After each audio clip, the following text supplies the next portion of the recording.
So CBC is reporting this, but you might recall this story. It was one of those stories where you just shake your head and say, how is that possible? Toronto Police Services asked for the public's help last week.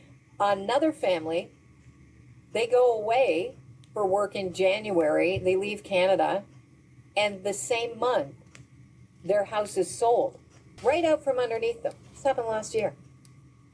And what do? How does that happen? Well, there's another story where a woman tells her, the CBC, that her great uncle's home was listed for sale. It was in the Beaches.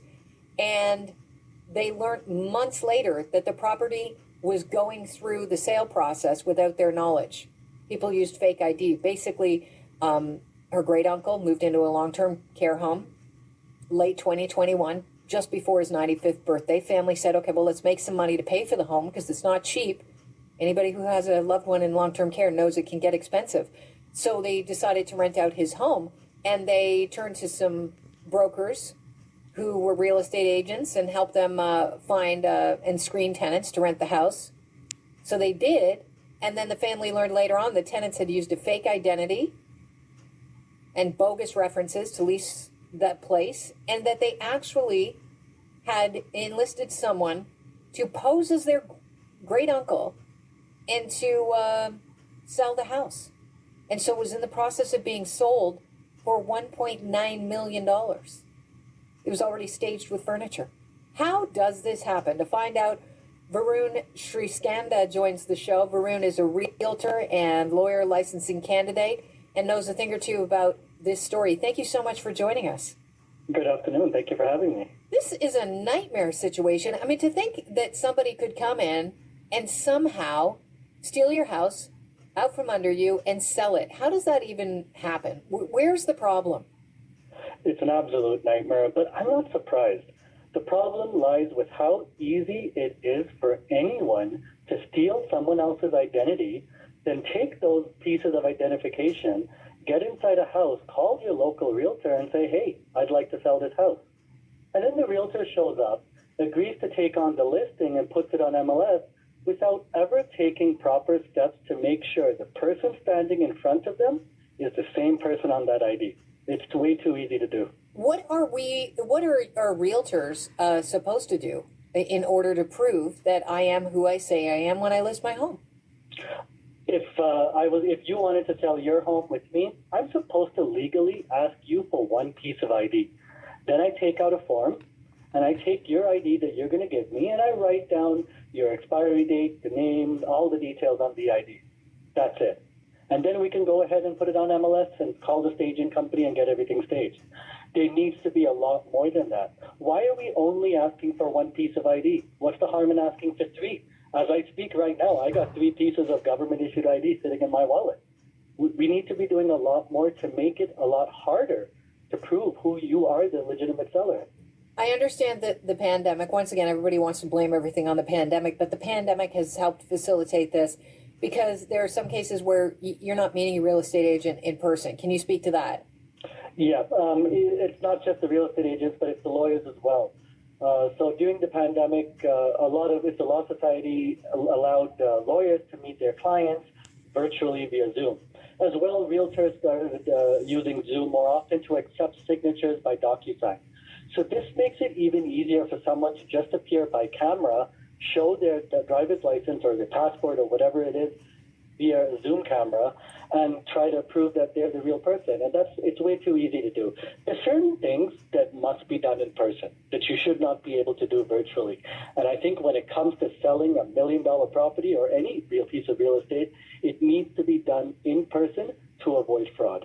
But we have the technology to very easily come up with an ID that looks like it is our own when it is indeed fake. So, asking for 1-2 pieces of ID, is that enough? Or is there a way that we can go even farther? We can go even farther than that. There's free tools online and also paid services that you can use to verify ID documents online. You can verify its authenticity. Now, the use of identity documents and forged documents to secure tenancies, which was how this whole problem started, was a tenant who used forged documents to get a house. That could have been prevented. There are plenty of resources online for real estate agents who vet tenants. And that could have easily been prevented because the second they ran the tenant's credit score and identity documents, huge red flags would have been thrown up. How long would it take to update the rules that realtors and lawyers have to follow in order to make sure that you are who you say you are when buying or selling a house? Unfortunately, the rules are going to take a long time. We know the legislative change and to bring change about to professionals, that takes months. It's a consultation process that later has to go through a bunch of steps to make it happen. We can't wait for that. We need to start exercising proper due diligence and care today. Realtors, lawyers, and mortgage brokers. Who's on the hook for something like this that happens? Because I would imagine ultimately the person that bought the house, legitimately bought the house, is going to lose the house because it doesn't belong to them and they've lost their investment in that house, all the cash they put into it. Is there no one else that's on the hook? I mean, for the buyer who bought that house, turning out that, they bought a fraudulent sale, they'll get their money back by title insurance, provided title insurance is in place. And that is the best tool to kind of get your money back. As for who's on the hook, a little bit of everybody. The real estate agent is on the hook for even allowing this property to get on MLS without verifying the real sellers. Then the agents are on the hook for sending it out to the lawyers without verifying. The lawyers are on the hook for allowing the title to change without verifying. So it's a little bit of everyone. Do they face any consequences? I see now lawyers and realtors have their E&O insurance and they all have title insurance and insurance companies can step in to clean the mess up. But unfortunately, I don't believe enough action is being taken by RICO and the Law Society to discipline lawyers and realtors who engage in this type of conduct. It is absolutely sloppy and negligent to have yourself a free online tool where I can verify your identity and not even use it. Okay, so we have 30 seconds left with you. What's your recommendation to people buying or selling? If you are buying a property and selling a property, absolutely make sure you have title insurance. If you're a realtor, make sure you vet your seller carefully, ask for multiple documents about the house that only a real seller would know.